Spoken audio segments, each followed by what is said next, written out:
और इस वक्त हैदराबाद का पॉलिटिकल टेम्परेचर सबसे हाई है। केसीआर की बेटी कविता को ईडी ने गिरफ्तार कर लिया। हैदराबाद में प्रधानमंत्री मोदी का रोड शो भी हुआ और ओवैसी सारे मुसलमानों को एकजुट करने में जुट गए हैं।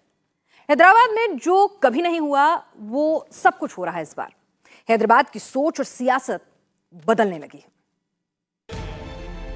पहले जेब से पेपर निकाला, थोड़ी देर कुछ पढ़ा, फिर जैसे ओवैसी जेब में पेपर रखने लगे, अचानक कुछ ध्यान आया। पेपर दोबारा निकाला, फिर कुछ पढ़ने लगे, तुरंत जेब से मोबाइल निकाला। मोबाइल में कुछ टाइप करने लगे, जैसे कुछ जरूरी चीज याद रखनी हो या किसी को कोई मैसेज भेजना हो। अभी तक समझ नहीं आया। मौलानाओं की तकरीरें खत्म हुई तो ओवैसी साहब माइक के पास पहुंचे। 38 मिनट मजहब की बात की, कुरान की बात की, फिर बोलते बोलते जेब से मोबाइल निकाला। जुबान से लफ्ज निकल रहे थे लेकिन पूरा ध्यान मोबाइल पर था। कुछ बटन दबाई, जो देखना था वो शायद स्क्रीन पर आया और भाईजान की धार्मिक टोन सीधे सियासी बन गया। CAA कानून को आप सिर्फ CAA के तौर पर नहीं देख सकते। CAA के कानून को आपको NPR और NRC से जोड़कर देखना पड़ेगा। अब ये बीजेपी और संघ परिवार के लोग बोलेंगे, तुम क्या नहीं चाहते पाकिस्तान, अफगानिस्तान, बांग्लादेश के हिंदू, सिख, ईसाई, ये बौद्ध मजहब के लोग भारत को आ जाएं, ये उनको शहरियत ना मिले? मैं कभी खिलाफ नहीं था। अरे जब हमने 2 नेशन थ्योरी को रिजेक्ट किया, मुस्तरद किया, हम क्यों उसकी मुखालिफत करेंगे? कोई अगर हमारा हिंदू भाई पाकिस्तान, बांग्लादेश, अफगानिस्तान से सिख आ जाए, क्या CAA कानून से पहले उनको सिटीजनशिप देने का कानून नहीं था? था, बिल्कुल दीजिए आप। मगर हमारा एतराज यह है कि मजहब की बुनियाद पर नहीं कानून बनाया जा सकता। ओवैसी CAA के कैलकुलेशन में NRC जोड़ रहे हैं। ओवैसी ये बात हैदराबाद की मक्का मस्जिद में समझा रहे थे, क्योंकि यही ओवैसी का गढ़ है जो इस बार दांव पर है। 1984 से अभी तक हैदराबाद सीट ओवैसी खानदान के पास है। 1984 से 2004 लोकसभा चुनाव तक सुल्तान सलाहुद्दीन ओवैसी सांसद रहे। उनके बाद ये सीट बड़े बेटे असदुद्दीन ओवैसी के पास आ गई। 2004 से लगातार बड़े ओवैसी यहां से चुनाव जीतते रहे। हैदराबाद ऐसा किला है जो आज तक बीजेपी नहीं जीत पाई है। 2014 की मोदी लहर में भी हैदराबाद पर भगवा नहीं लहरा पाया, लेकिन धीरे धीरे सही हैदराबाद का मूड बदल रहा है। 2009 में हैदराबाद सीट से बीजेपी को 10.33% वोट मिले थे। 2014 में ग्राफ 32.05 पहुंचा, 21.72% का ग्रोथ मिला। 2019 में ओवैसी का वोट बैंक फिर चढ़ा और बीजेपी का ग्राफ 5.7% डाउन हो गया। लेकिन पिछले 2 चुनाव से हैदराबाद की टक्कर सीधे AIMIM और बीजेपी में हो गई है।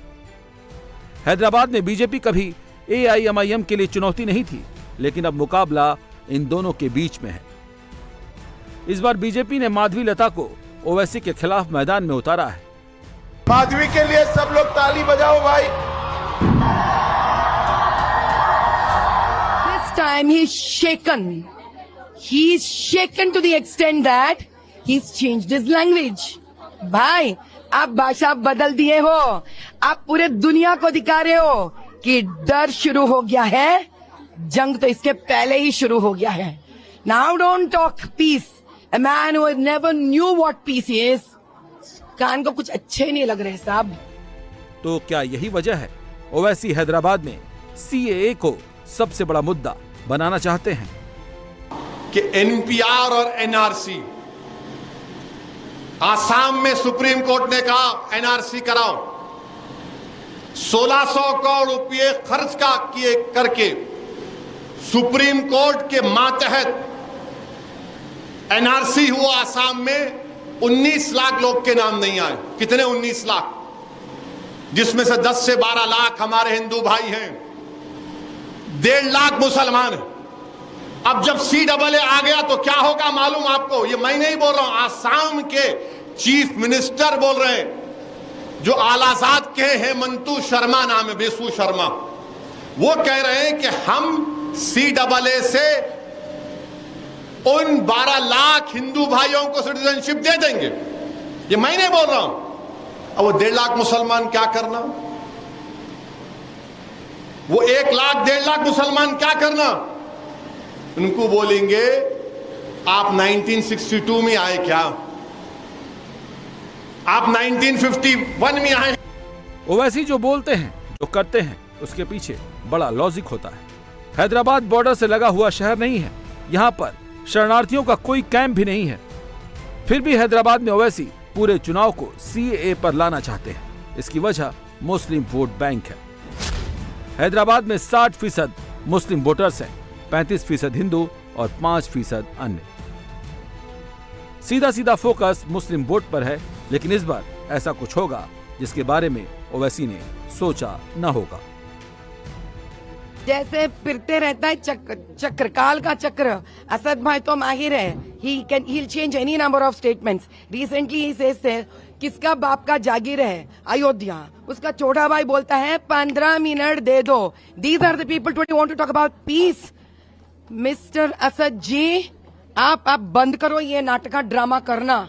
हम भी कुछ कच्चे गोलियों से खेले सो लोग नहीं हैं। We know what you are. Till date, other than hatred speech, what have you spread in Muslims? क्यों नहीं हमने अभी भी इन लोगों को बाहर नहीं भिजा दिया है?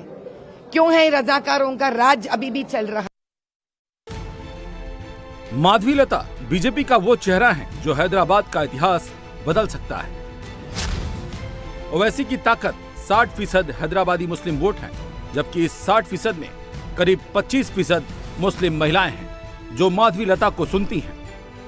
माधवीलता ने मुस्लिम महिलाओं को ट्रिपल तलाक को लेकर जागरूक किया। मुस्लिम महिलाओं में लता की पकड़ मजबूत है।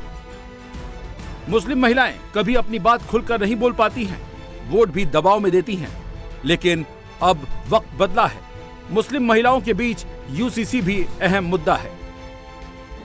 हैदराबाद लोकसभा सीट में 3.89% दलित और 1.24% ST हैं। BRS ने BSP के साथ गठबंधन किया और हैदराबाद सीट BSP को लड़ने को दे दी। BRS का अपना फिक्स वोट बैंक है। मायावती दलित प्लस मुस्लिम गणित पर चलती हैं। ऐसा नहीं है, हैदराबाद का हर मुस्लिम ओवैसी के साथ खड़ा है। तेलंगाना विधानसभा चुनाव में बड़ी मुस्लिम आबादी ने कांग्रेस का साथ दिया था, यानी इस बार अगर मुस्लिम वोट बटा तो हैदराबाद का हिसाब भी हो जाएगा।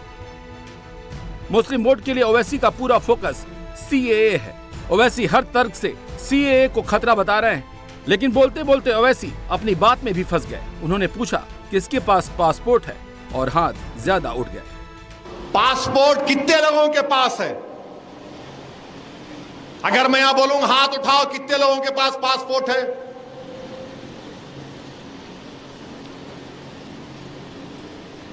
जरा कैमरा घुमाओ। इतने लोगों के ने पासपोर्ट है, तो ये प्रूफ जरूर है। जिनके पास नहीं है उन्हें क्या करना? गवर्नमेंट का डेटा यह बोलता है कि पासपोर्ट पूरे मुल्क में सिर्फ 5% लोगों के पास। ओवैसी के ठीक पीछे हंसता हुआ ये शख्स इस बात की गवाही है, मुस्लिमों को भी पता है CAA क्यों आया है। सारा खेल सिर्फ वोट का है। हैदराबाद में भाईजान वोट मांग रहे हैं, दूसरी जगह वोट काटने की तैयारी में है। इस बार AIMIM यूपी की 7 सीटों से चुनाव लड़ेगी, बिहार की 11 सीट में लड़ेगी, महाराष्ट्र की 5 सीटों पर इलेक्शन लड़ने का फैसला किया है। हैदराबाद ओवैसी की राजनीति का एपी सेंटर है। अगर हैदराबाद का नतीजा बदला तो भाईजान की विरासत वाली सियासत भी बदल जाएगी।